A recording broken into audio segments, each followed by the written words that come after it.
playing games, telling lies, watching my smiles die. My childhood was non-existent as the pain commenced. Watching this monster bathed in my innocence, I was confused, which triggered my curiosity. I came to realize pain's great immensity. Wasn't my father's sexual intercourse forced upon me? It seemed so unrealistic. It hadn't yet dawned on me. Somewhere within I lost my way to finding bliss, but I knew God had better plans for me than this. By age 7, the only thing growing was pain. I felt defenseless. I even took part of the blame. An evil came around when the wind blew. So what was I supposed to do?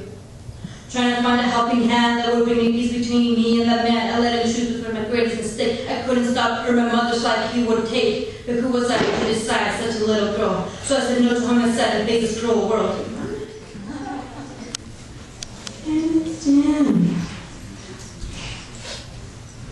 So with spoken word, by the way, you have the right to respond. You can snap, you can ooh, you can ah. Responding is good. I like when people talk to me. It makes me feel like I'm important. You are important. So yeah, let's get through these. If you've ever received a hug from me, you know it feels like I have separation anxiety carved into my palms. I squeeze too hard. I can't really tell you when this began, but what I can tell you is that his name was Robert Garnett. He had a bushy mustache, hinted with flecks of gray. He smelled of cigarettes and laundry detergent, stood about 5'10", 180 pounds, insecure about his skinny legs, so he wore sweatpants underneath his jeans. Poster child of well-kept taco meat chest hair, leftovers of untended acne. His cheeks were smooth but looked like the surface of a pumice stone. My sister calls him crater face. My grandma says she didn't trust him. But I remember inheriting my mother's admiration of him. He was a man, her man. In the midst of a custody battle, he held her close, her sergeant at arms. He led our Bible studies, giving us a home that prayed together. He lifted weights regularly. He was well-traveled, well-read. I remember barely being able to bench press the bar he put weights on. I watched football with him on Sundays, and he explained the rules. One night, he made me stay up past my bedtime, offended that I hadn't seen him stand by me. He touched me, the way a man should never touch a 13-year-old child. Bundled beneath pink panties, under with unmanicured fingers, lifted up oversized nightshirt to place sloppy tongue across navel and nipples across breasts that were non-existent. Lips poured out words to petrify organs. With a smile, he asked, "Did you like it?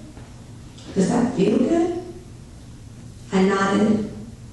Rewound my life to episodes of Oprah. Roughly 33% of girls and 14% of boys are molested before the age of 18. More than 50% of molestations and rapes are committed by someone the survivor knows. It is often a family member or close friend. In most cases, child molestation goes unreported. It is not okay. It is never your fault. It is not okay. It is never your fault. It is not okay. It is never your fault. My mind pressed play. Pulling my shirt down and my underwear up, I scurried into my room. Pathetically placed a plastic chair against the door at an adjacent angle. I remember writing every detail in my pink and blue Tweetberg diary and placing it into my mother's purse before she went to work. The same diary that held information about my secret crushes on boys at school, Lee Thompson Young, and my favorite song, Bills, Bills, Bills. I knew she'd read the whole thing. But I had watched enough episodes of Oprah to know that this was something you don't stay silent about. She came home in a blur, eyes swollen. She asked me, "Are you sure?" Robert said he did some of those things, but that you made up the rest. Are you sure? He came out of their bedroom smiling at me. Now, Vogue, you know you pressed up against me. Even the elders at church talked about how you squeezed them too tightly. We talked about this.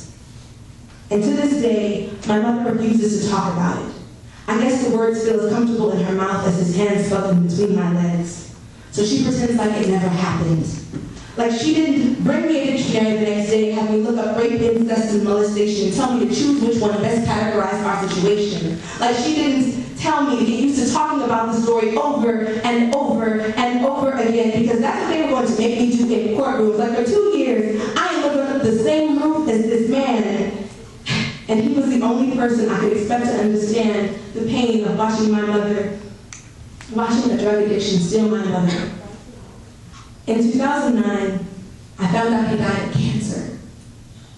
While chemotherapy robbed him of his appetite, my mother spoon-fed him love until his final breath.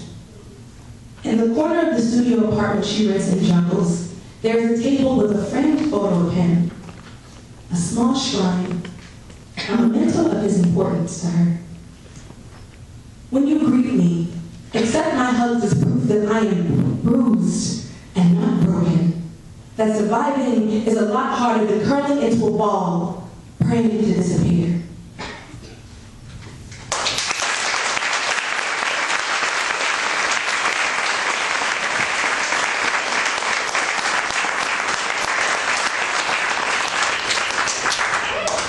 Okay, so can you hear me like this?